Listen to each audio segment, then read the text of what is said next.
वेद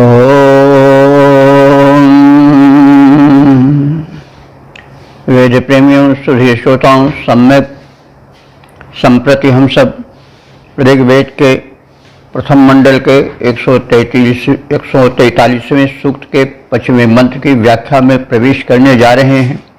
यह मंत्र जगती नामक छंद में निबद्ध है। मंत्र दृष्टा है दीर्घतमा औचत्य और देवता है अग्नि, तथा इस मंत्र का शीर्षक है अवरोध रहित अग्नि देव का स्मरण। तो अब संबंधित भाव को भरे हुए मंत्र का सर्वप्रथम पाठ हो जाए। ओम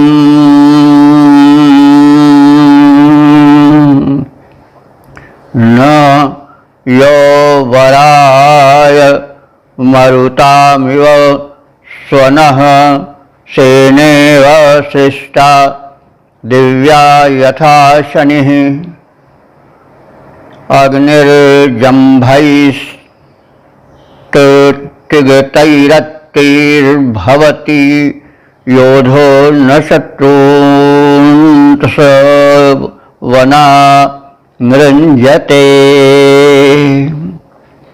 न यो वराय मरुतामिव स्वनः सेनेव सृष्टा दिव्या यथा शनिः अग्निर्जम्भैस्तैरत्तिर्भवति योधो न शत्रून् वना नृञ्जते। शब्दार्थ भावार्थ आज से परिचय पाएं। तो यह अग्नि,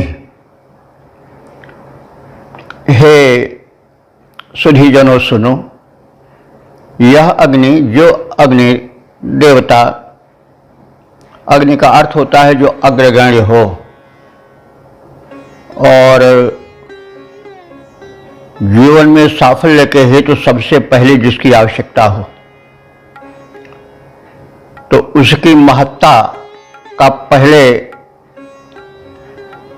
परिज्ञान हो, बोध हो, तो वही कार्य ऋषि कर रहा है कि जो अग्नि मरुताम स्वनाह्यो इतने प्रबल है कि वह मरुतों के समान गर्जना करने में सक्षम है। जैसे मरुत जब बहता है, झंझावाती पवन, तो बड़ी गर्जना होती है, वैसे जब अग्नि धधकता है तो फिर तीव्र गर्जना होती है। तो मरुताम स्वनः, सन कहते हैं शब्द को। अग्नि का धधकता रूप भयंकर स्वन गर्जन करने वाला होता है। मरुतों की ही भांति उसमें प्राबल्य और गर्जन का आधिक्य होता है। श्रेष्ठा सेना इव, उस जागृत अग्नि में वही तीव्रता होती है, वही ध्वनि होती है जो कि स्रष्टा सेना, स्रष्टा माने आक्रमण करने के लिए समुद्यत सेना में होता है। जैसे सेना भयंकर शब्द करती हुई, हाहाकार करती हुई शत्रु पर आक्रमण बोलती है, वैसे ही जब अग्नि प्रज्वलित होती है तो उसे शब्द निकलता है। और उल्लेख बार बार किया जा रहा है। जब एक ही वस्तु का बार बार उल्लेख किया जाता है तो उल्लेख नाम का अलंकार होता है। तो समस्त अलंकार भी वेद से ही निकले हैं। तो यहाँ पर अग्नि की दीप्ति और उसकी ऊर्जा और उसके धधकते हुए गरजते रूप का जो चित्रण किया जा रहा है, उसको भांति भांति के उपमाओं से पुष्ट किया जा रहा है बार बार। तो दिव्या अशनि यथा, प्रदीप्त अग्नि का जब गर्जन होता है तो वह उसी प्रकार से प्रतीत होता है। यथा माने जैसा, दिव्या अशनि, दिव्य लोक से आता हुआ, अशनि माने वज्रपात। जैसे वज्रपात होता है तो घनघोर गर्जन हो गूंज जाता है, वैसे ही जब यह दिव्य अग्नि प्रज्वलित होती है तो उसका भी गर्जन होता है। न वराय, उसको निवारित नहीं किया जा सकता है, वह अदम्य है। योद्धा न, वह एक प्रबल योद्धा के समान है। तिगितैः जंभैः शत्रुन अत्ति, उस अग्नि के जंभ माने जबड़े जो है वो तिगितैः माने तीखे हैं, और वो तिगितैः जंभैः अपने तीक्ष्ण जबड़ों द्वारा शत्रुन अत्ति, शत्रुओं को खाता जाता है, भक्षण करता जाता है। वना निरंजते, वनों को समग्र रूप से जला करके वो सुशोभित होता है, प्रदीप्त होता है। तो अब यह तो मंत्र का सामान्य शब्दार्थ हो गया। अब इतना ही कह देने से कि अग्नि जब प्रज्वलित होता है तो बड़े जोर का शोर होता है, उसके लिए तरह तरह की उपमाएं दे दी गई हैं। इतना ही तो इसके पीछे संदेश, इसके पीछे बात नहीं हो सकती, क्योंकि वेद मंत्र बड़े उच्च कोटि के माने गए हैं, ईश्वर की वाणी के रूप में भारतीय संस्कृत में महत्ता पाए हैं। और उसका मतलब उनका अर्थ अगर इतने होता कि अग्नि जलती है तो बड़े जोर का शब्द होता है, चारों ओर सब हाहाकार मच जाता है, तो इतने तक नहीं है। उसके पीछे एक संदेश है जो शाश्वत है। अगर ऐसा न होता तो इतने श्रम पूर्वक शिष्य के आदि से चले आने वाले वेद मंत्रों के अनेक संकटों के मध्य, आक्रमणों के मध्य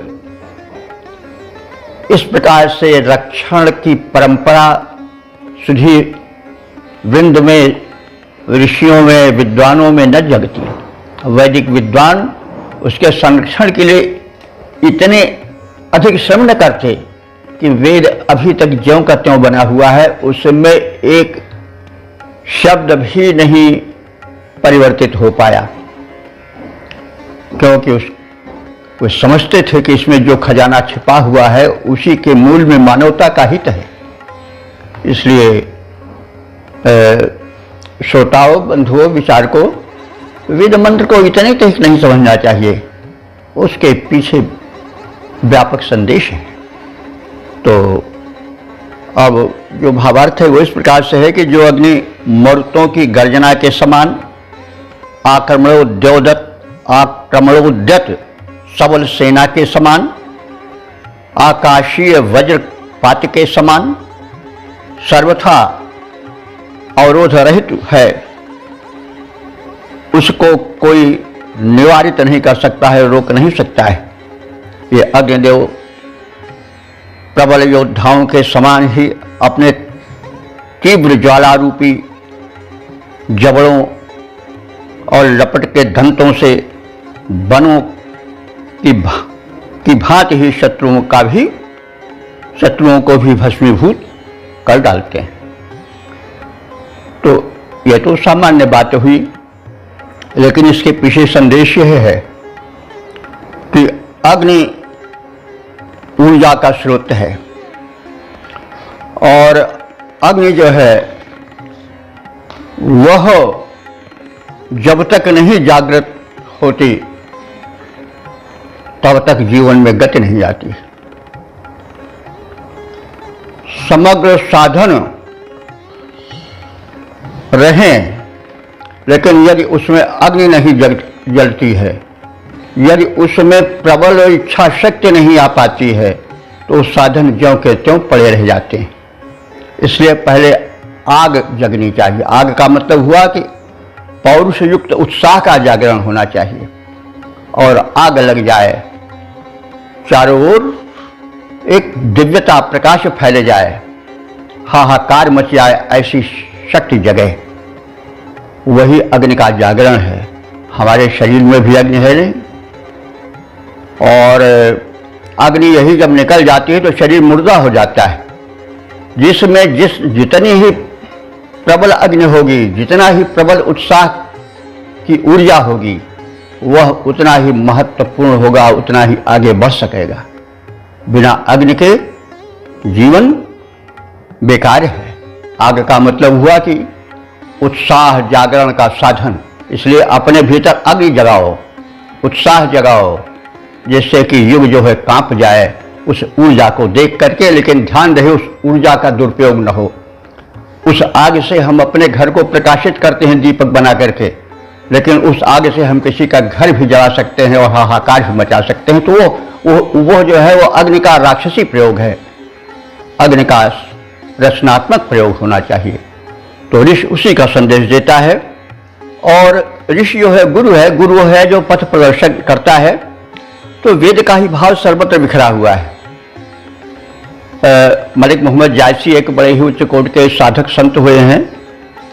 उन्होंने गुरु के महत्व को, वही गुरु ऋषि स्थान पर है, उसके महत्व को उन्होंने बताया है कि गुरु बिरह चिनगी सो मेला, जो सुलगाए ले सो चेला। तो गुरु, उनके यहाँ विरह का बड़ा महत्व दिया जाता है, यानी एक लगन। जब किसी लक्ष्य को प्राप्त के लिए एक लगन लग जाती है और उस लक्ष्य को प्राप्त न करने के कारण जो विरह है, एक जो छटपटाहट होती है, वही खास बात है, चाहे वो परमात्मा के प्रति हो चाहे किसी उच्च लक्ष्य के प्रति हो। तो जो गुरु होता है, जो पथ प्रदर्शक होता है, जो ऋषि होता है, क्या करता है कि अपने उच्च लक्ष्य की प्राप्ति के लिए, सबसे उच्च लक्ष्य प्राप्त है परमात्मा का दर्शन। तो उस उच्च लक्ष्य प्राप्ति के लिए वो एक आग जगाता है, एक ऊर्जा जगाता है। तो गुरु का तो यह काम है। लेकिन शिष्य का क्या काम है कि चिनगी गुरु ने दिया, उपदेश गुरु ने दिया, लेकिन उसको सुलगाए ले माने उसको प्रज्वलित करे। तो गुरु बिरह चिनगी सो मेरा, और जो सुलगाए ले सो चेला, वही शिष्य है। और ये भी कहा गया है, निराश्वास का खेल कहो यदि आग नहीं है गाने में। अगर गायन में आग नहीं है, उत्साह और प्रज्वलन नहीं है, तो केवल सांसों का खेल है। टी टा पी पा इस तरह से जो स्वर उठते हैं। तो निराश्वास का खेल कहो यदि आग नहीं है गाने में, तो उसमें एक आग होनी चाहिए। हमारे कथन में एक ऐसा प्रवाह, एक ऐसी ऊर्जा होनी चाहिए कि सुनने वाले का सुप्त जो है वो स्वाभिमान, सुप्त उत्साह जाग उठे और वो अपने कल्याण के पथ पर आगे बढ़े और बढ़ावे और संसार के सारे तमस को नष्ट कर दे। तो यहाँ जो कहा गया है कि अग्निदेव जो हैं वो वनों को जला डालते हैं। तो वनों को जला डालने से मतलब सामान्य नहीं, तो सभी जानते हैं वन को जला डालते हैं। तो इसमें बात खास क्या रही? वनों का मतलब यह हुआ कि जो काम, क्रोध, लोभ, मद, मोह, आलस्य, प्रमाद जितने दुर्गुण हैं, उनके वन माने समूह को वो जला डालते हैं। जब उत्साह जागृत होता है किसी उच्च लक्ष्य को प्राप्त के लिए, तो जितने विघ्न हैं वे सब तिनके की तरह, वन की तरह उस उत्साह रूपी ऊर्जा से प्रज्वलित होकर के भस्म हो जाते हैं। और याद रखो कि सूखा काष्ठ, निर्जीव काष्ठ जब अग्नि का संयोग पाता है तो प्रज्वलित हो जाता है, उसे आहुति मिलती है, उसे सब लोग हाथ जोड़ करके प्रार्थना करके बैठ जाते हैं और उसको घृतादि पिलाते हैं। लेकिन जब वही आग बुझ जाती है तो वो काष्ठ राख बन जाता है और उसको फेंक दिया जाता है कचरे में, और कहीं कोई उसको सम्मान नहीं मिलता है। तो सूखे हुए या मतलब बुझे हुए अंगारे का सम्मान नहीं मिलता है, बुझी हुई आग को सम्मान नहीं मिलता है। इसलिए आग जगाओ, अपने में प्रबल उत्साह जगाओ, ऊर्जा जगाओ, यह संदेश है। और यही मंत्र की सार्थकता है। ऋषि अगर यही होता तो इतने कह के संतुष्ट न होता, और अगर संतुष्ट हो जाता तो बाद में उसका संरक्षण न होता। कितने श्रम से वेद उसे जटापाठ घटापाठ तमाम कर करके उसको संरक्षित किया गया, कहीं उसमें कोई मिश्रण न हो पावे, कोई इसमें क्षेपक न पावे। तो यह सदैव याद रखना चाहिए कि मंत्र जो है केवल वहीं तक जहाँ तक हम सुनते हैं, शब्दों को वहीं तक नहीं, उसका अपार अर्थ है। इसलिए श्रोताओं से और जिज्ञासुओं से अनुरोध है तो मंत्र के अर्थ का मनन करें, क्योंकि मंत्र का अर्थ होता है मननात् त्रायते मंत्र, जो मनन पूर्वक को कल्याण करे वही मंत्र है। तो इसलिए उसके अर्थ को जानना, उसके आशय को जानना और फिर मनन चिंतन करना और फिर वही आगे जगाना। इसीलिए अग्नि देवता को इंद्र के बाद सर्वाधिक महत्व दिया गया है। ऋग्वेद में अग्नि के 200 से ऊपर सूक्त हैं। तो कहने के तात्पर्य है कि हम अग्नि को सामान्य अग्नि के रूप में जान करके बस ऐसे शांत न बैठ जाएं, हम उसे अग्नि एक उत्साह और ऊर्जा का स्रोत समझें और हम अपनी आत्मा की अग्नि को जगावें, अपनी बुद्धि की अग्नि को जगावें, अपने विचार की अग्नि को जगावें और एक ऊर्जा अपने में भरें और ऊर्जा से संसार को भर दें, ताकि जो वन है काम क्रोध लोभ आदि के जो विकार हैं वो सब जलकर भस्म हो जाएं। अब हम इसके पद रूपांतरण को देख लें। मरुतों की गर्जन के समान आक्रमणशील सेना समान, मरुतों की गर्जन के समान आक्रमणशील सेना समान, ज्यों वज्रपात रोके न कभी जा सकते पावक शक्तिमान। ये सबल उग्र योद्धा समान आगे बढ़ते ही जाते हैं, बन के समान ही वैर वृंद को दौड़ दौड़ कर खाते हैं। वैर वृंद काम क्रोध ये सब जितने हैं हमारे प्रगति के अवरोधक है वो हमारे वैरी। तो वन के समान ही वैर वृंद को दौड़ दौड़ कर खाते हैं ये अग्निदेव। जगी हुई ऊर्जाएं। ओम वेद प्रेम श्री श्रोताओं, संप्रति हम सब ऋग्वेद के प्रथम मंडल के 143वें सूक्त के 6वें मंत्र की व्याख्या में प्रवेश करने जा रहे हैं। यह मंत्र जगती नामक छंद में निबद्ध है। मंत्र दृष्टा ऋषि हैं दीर्घतमा और चथ, देवता हैं अग्नि और संबंधित मंत्र का शीर्षक है अग्निदेव। हम उपासकों की बार बार स्तुतियां सुने और कल्याण करते रहें। अब संबंधित मंत्र का सर्वप्रथम पाठ हो जाए।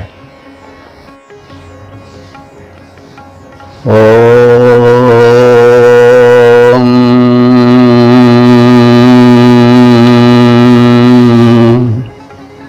कुविन्नो अग्निरुचथस्य वीरसद वसुस्कुविद्वसुभिः काममावरत 14 कुवित्तु तुज्यात् सातये धिया शुचि प्रतीकम तमयाध्याग्नये। ओम शब्दार्थ भावार्थ से परिचय प्राप्त करें। तो अग्नि जो है वह सुप्त पड़ी, अग्नि सुप्त पड़ा रहता है काष्ठ में।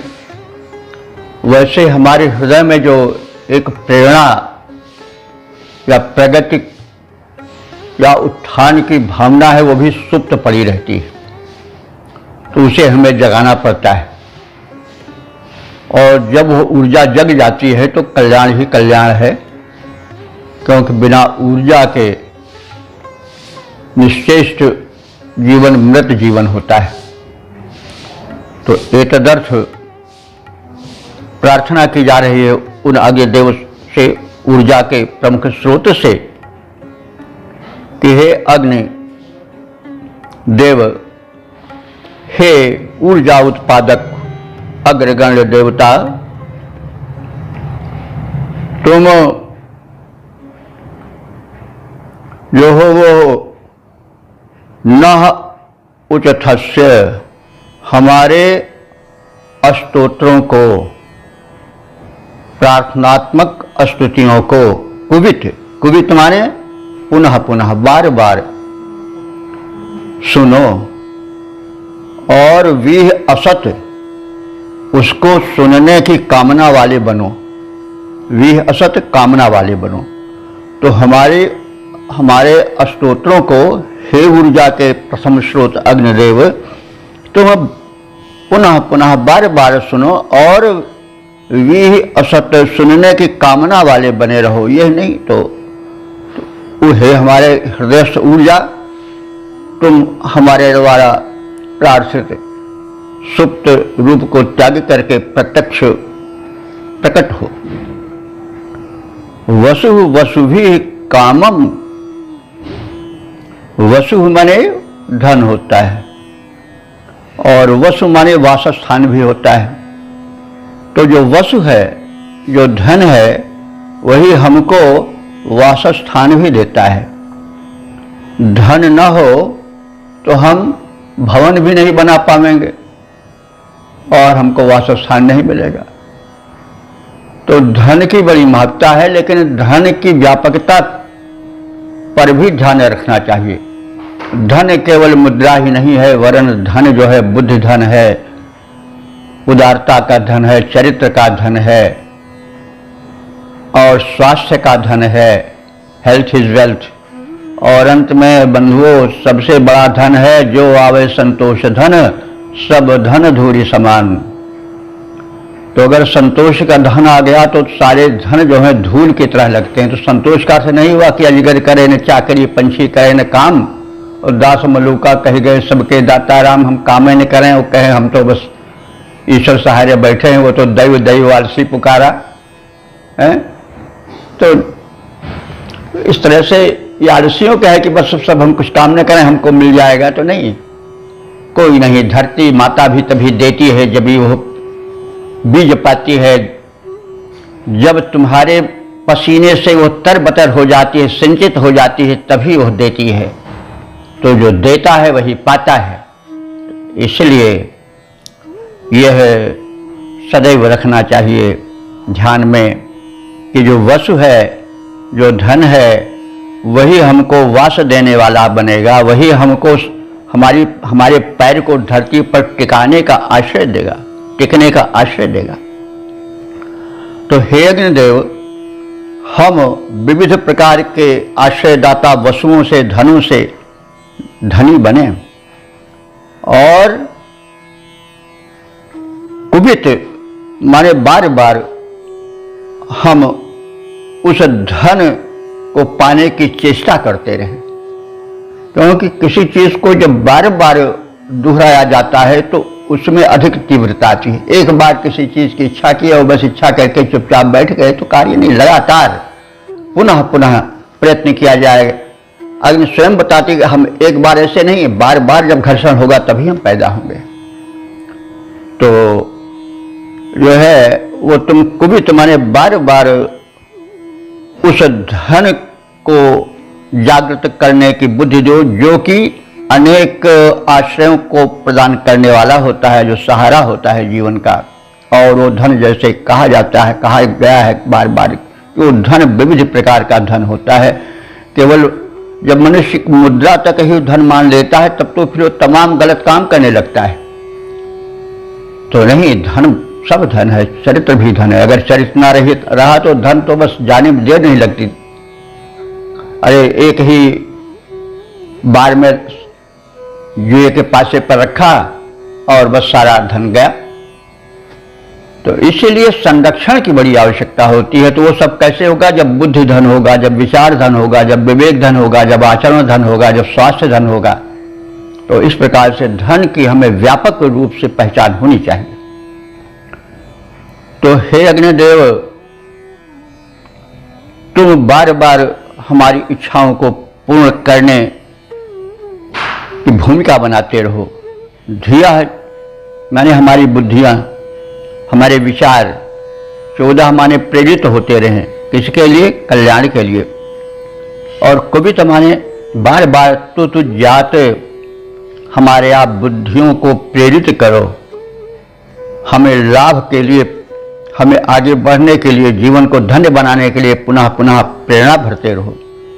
शुचि प्रतीकम, शुचि प्रतीकम माने शोभन ज्वाला वाले। प्रतीक माने चिन्ह होता है, लेकिन अग्नि का चिन्ह क्या है? ज्वाला। तो इसलिए शुचि प्रतीकम का अर्थ हुआ शोभन ज्वाला के प्रतीक वाले हे अग्निदेव, तुम जो है वह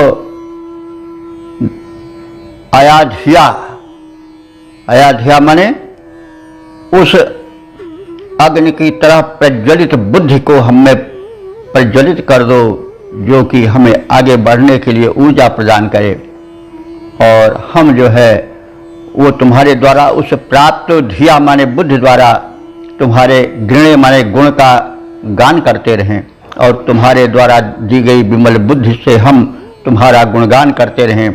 गुणगान करने से क्या लाभ होगा कि हम जिसका गुण गाते हैं उसके गुण को हम ग्रहण भी करते जाते हैं।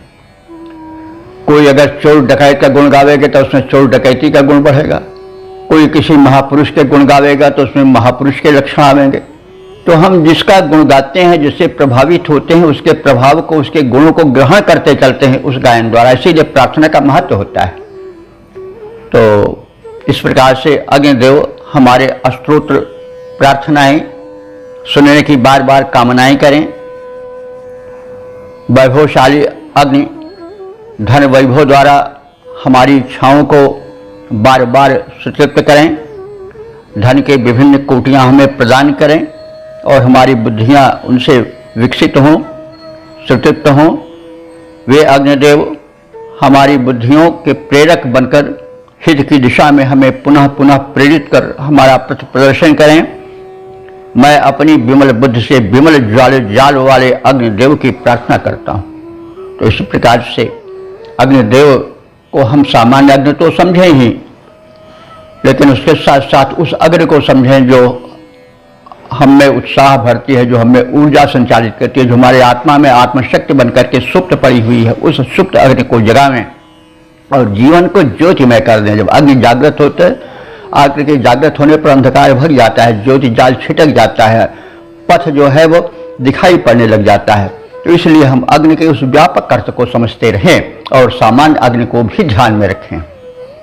अग्नि की व्यापकता को, जितनी दिव्य शक्तियां हैं, जितनी प्रार्थनाएं हैं, जितने मंत्र हैं, उनमें केवल एक ही में मत लिपटे रहना चाहिए, उसके अनेकता की ओर बढ़ना चाहिए। क्योंकि ऋषि जो था उसके पास इतना समय नहीं था, वो सूत्र रूप में सब कह रहा है और एक परंपरा बन गई शाखाओं की कि उस परंपरा को चालू रखें और गुरु शिष्य को समझाता रहे व्यापकता से अर्थ, सूत्र वाले अर्थ को वही खोले। तो आवश्यकता वो वही है, हम सब उस स्थान को ग्रहण करें, सुने सुनाएं और जो सूक्ष्म रूप से संकेत छिपे हुए हैं प्रतीकों के भीतर, उनको प्रकट करते चलें।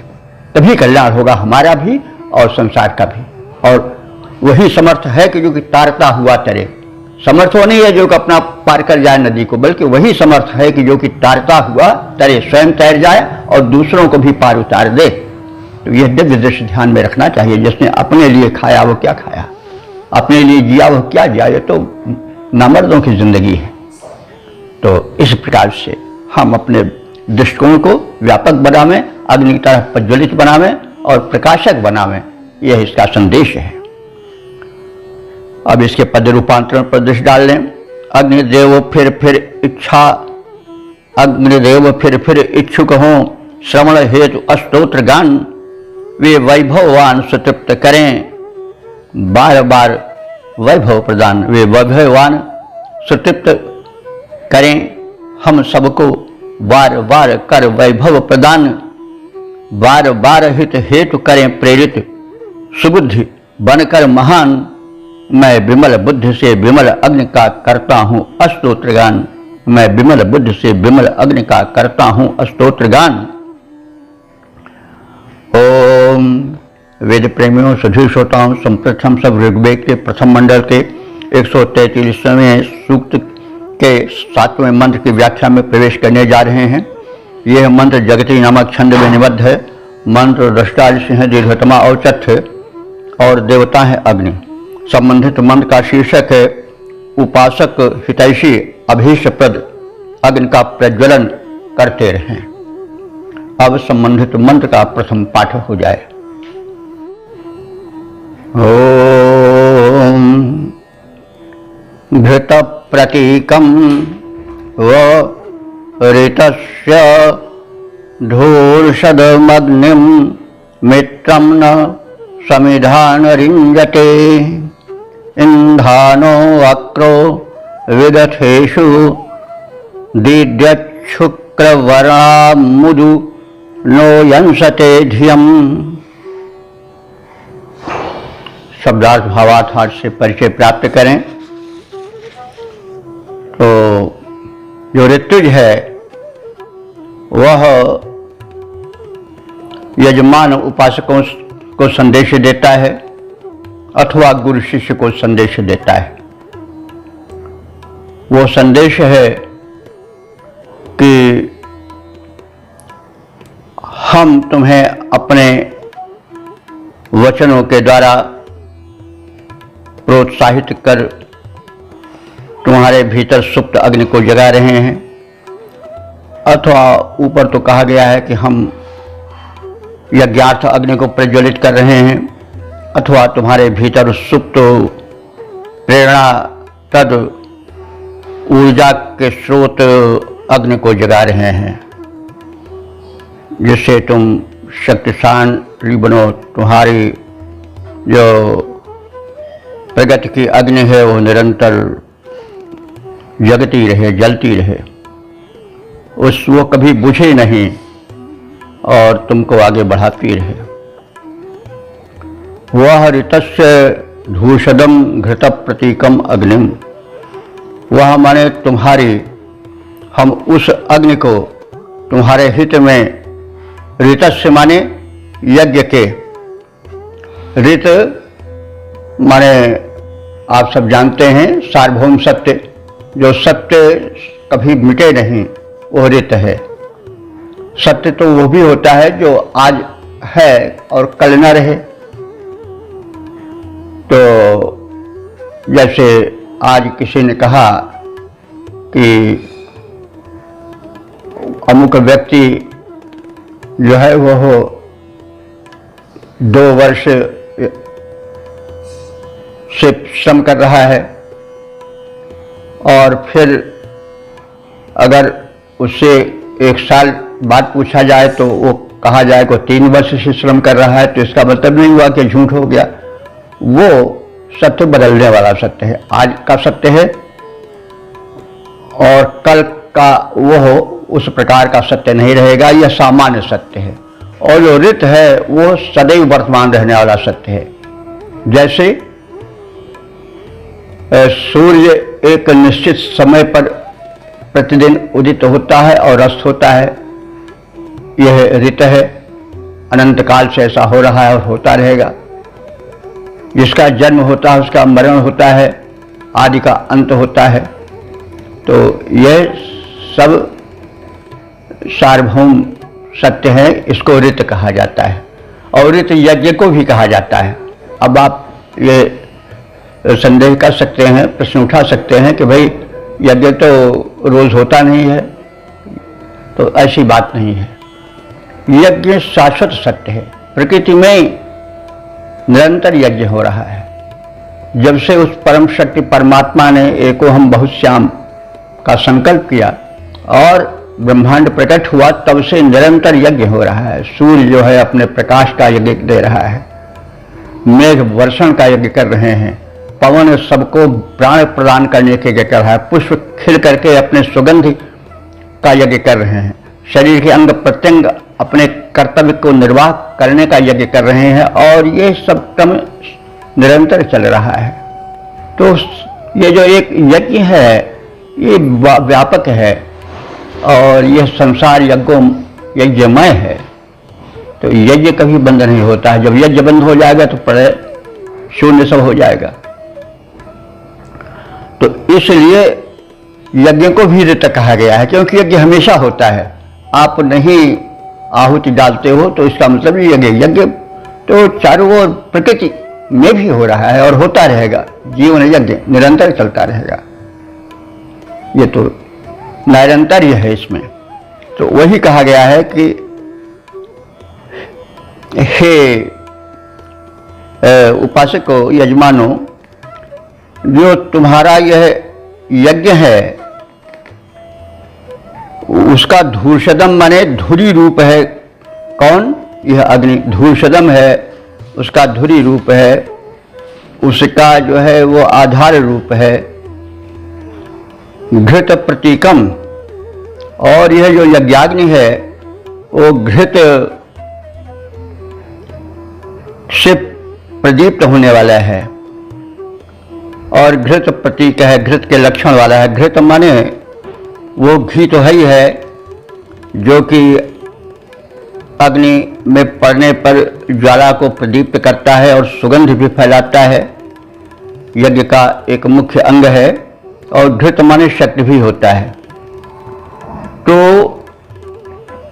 इस अर्थ में तो कि मैं यज्ञ कर्म हेतु उस अग्नि को प्रज्वलित कर रहा हूं, जो कि यज्ञ के आधारभूत है, क्योंकि अग्नि के प्रज्वलन पर ही यज्ञ प्रारंभ होता है।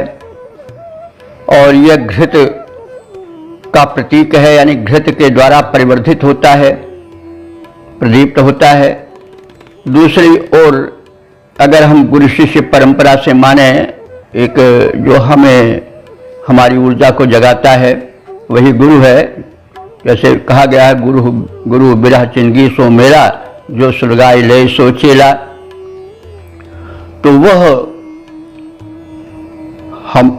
मैं गुरु रूप में तुम्हारे हृदय में जो अग्नि है, जो ऊर्जा है, उसको शक्ति अपने उपदेश की शक्ति से, वचनों की शक्ति से जगा रहा हूं, ताकि तुम्हारा जीवन यान आगे बढ़े। जब स्पार्कलिंग होती है तब वह जो तरल पेट्रोलियम है, जल, वो पेट्रोल है, उसमें आग लग जाती है। जब आग लग जाती है तो उसमें असीम शक्ति पैदा होती है, अग्नि ही तो है उसके पीछे। वैसे जब उपदेश के द्वारा आत्मिक शक्ति का प्रबोधन हो जाता है, जागरण हो जाता है, तो फिर मनुष्य की कितनी शक्ति हो जाती है उसकी थाह नहीं है। मनुष्य अवतार तक बन जाता है, भगवान बन जाता है, नर नारायण बन जाता है।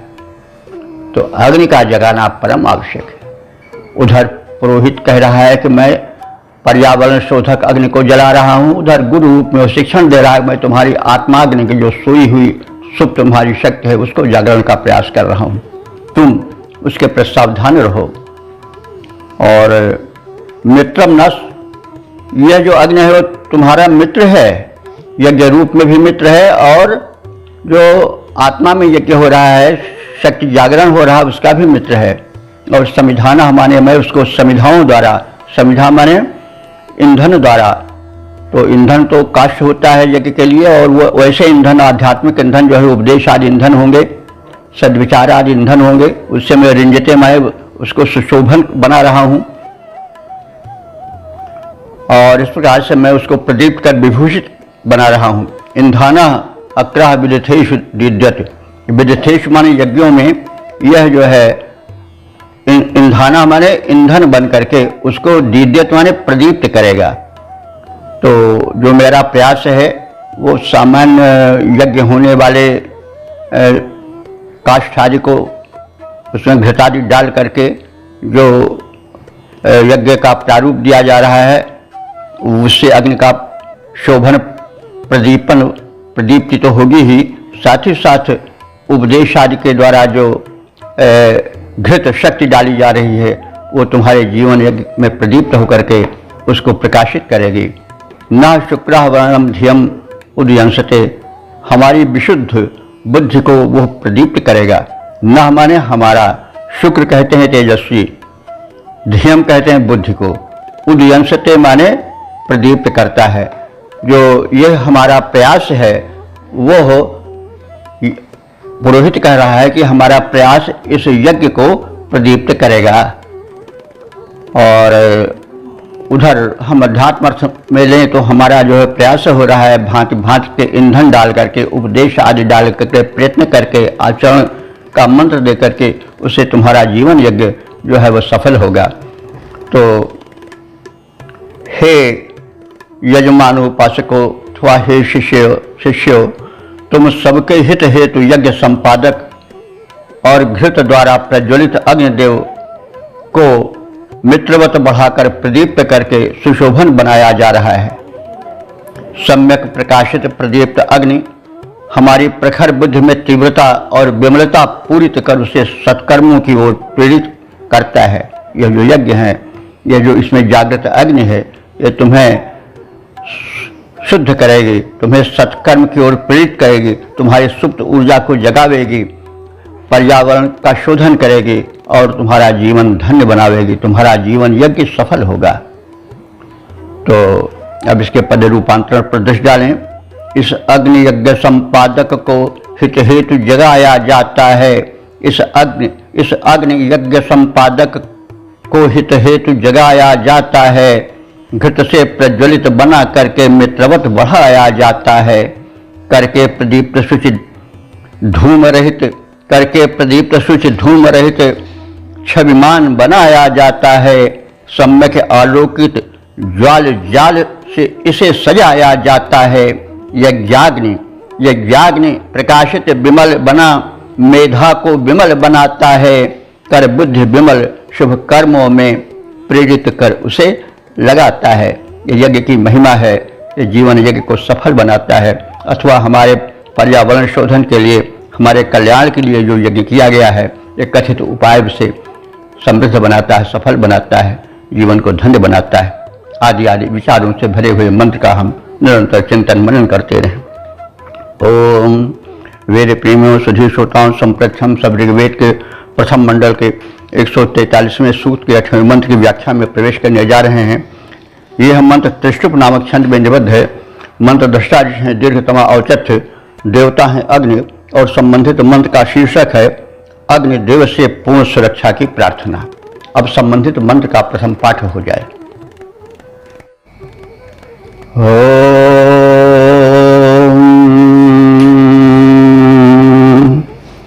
अप्रयुच्छन्न प्रयोच्छद्भिरग्ने शिवेभिर्नः पायुभिः पाहि सग्मैः अदब्देभिरदृप्तेभिरिष्टे निमिषद्भिः परिपाहि नो याः। शब्दार्थ भावार्थ आदि से परिचय प्राप्त करें। यह मंत्र इस सूक्त का समापन वाला मंत्र है। समापन मंत्र में प्रायः ऋषि अथवा प्रार्थी अपनी अभिलाषा को व्यक्त करता है, जो उस सूक्त का सारे रूप होती है। तो अग्नि, हे अग्निदेव तथा कथित अग्निदेव, हम उपासकों के प्रति अप्रविच्छन्न, आप जो हैं वह आलस्य रहित हो जाए, यानी हमारे कल्याण में आप प्रमाद न करें, और अप्रयुच्छद भी, और असावधानी से दूर रहें, और शिवे भी शगमय है पायु भी न पाहि। शिवे भी माने मंगलकारी, शगमय माने सुखकारी, पायु भी माने रक्षण साधनों से। तो ये पायु भी का, पायु माने रक्षण, पायु भी रक्षण साधनों का विशेषण है। उन रक्षण साधनों द्वारा जो कि शिवे भी, जो कि कल्याण के साथ हैं अथवा कल्याणकारी हैं, मंगलकारी हैं, जो सगमय माने सुखकारी हैं, सत्यम शिवम सुंदरम, ऐसे पायु भी रक्षण संरक्षण साधनों द्वारा नह माने हम सब उपासकों की, नह माने हम सब की, यानी हम सब उपासकों की, पाहि माने रक्षा करो, हम सब उपासकों को रक्षण लो। तो हे इष्टे, इष्टे माने हे इष्ट देव अग्नि, अदब्देभि, अदब्देभि माने अदम में, अथवा अहिंसक, हिंसा रहित, अदृप्ते भी, और आलस्य रहित, प्रमाद रहित, अपने विचार द्वारा आप हे अग्निदेव, हे हमारे इष्ट देव, हे हमारे उपास्य देव, नह माने हम सबके, जाह माने जाह संतानों को, उसी से प्रजाह बन जाता है। तो हमारे संतान में बहुवचन है, संतान के अंतर्गत पुत्र पौत्रादिक परिवार के सदस्य आ जाते हैं। तो आप हमें ऊपर कहे गए मंगल साधनों से, रक्षण साधनों से हमारे व्यक्तिगत जीवन को तो पवित्र करो ही, पूर्ण करो ही, संरक्षण प्रदान ही करो। आप हमारे इष्ट देव हो, हमारे उपास्य हो। आपसे यह भी प्रार्थना है कि हमारे व्यक्तिगत जीवन को पूर्ण संरक्षित मंगलमय करके आप हमसे संबंधित हमारे प्रजाओं को, पुत्र पौत्रादिकों को भी संरक्षित करो, उनका भी संरक्षण करो, ऐसी आपसे प्रार्थना है। हे अग्निदेव, हे इष्ट देव, हे उपास्य देव अग्नि, आपसे प्रार्थना है कि आप हमारे कल्याण में कहीं भी आलस्य न करें।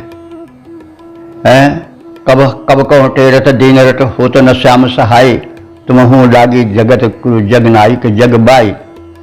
कवि कह रहा है कि कब कहो टेरत दीन रट, मैं कब से दीन बना हुआ आपको रट रहा हूँ, लेकिन हो तो न श्याम सहाय।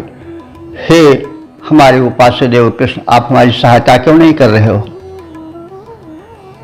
और प्रतीत होता है कि तुम हूँ लागी जगत गुरु जग नायक जगबाई। हे तुम जगत, तुम्हें जगत गुरु कहा जाता है, संसार का नायक कहा जाता है, संसार से जुड़े हो, तो क्या तुमको भी संसार की हवा लग गई है? संसार की हवा क्या है कि वो बहुत देर में सुनते हैं और बड़ी आलस्य भी कर जाते हैं।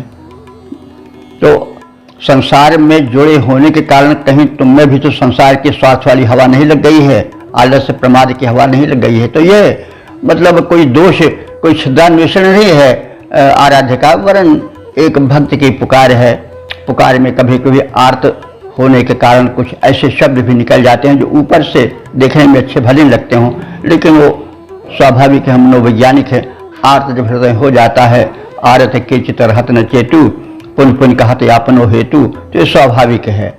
ये शिकवा शिकायत भी प्रेम में होती है, ये कोई बुरी चीज़ नहीं है। तो लेकिन वो प्रेम को कम नहीं करते, शिकवे शिकायत तो होते ही रहते हैं। तो वही बात यहाँ पर ध्यान रखना चाहिए कि हे अग्निदेव, हे हमारे इष्ट देव, हे हमारी उपास्य देव, आप हमारे कल्याण में आलस्य न करना। आप हमारे हित हेतु असावधान मत होना और प्रमाद त्याग कर शुभ रक्षण साधनों से, मंगलमय विधानों से हमारी संपूर्ण रक्षा करते रहना। और यही नहीं, हे हमारे इष्ट देव अग्निदेव, हे ऊर्जा के संपादक प्रबल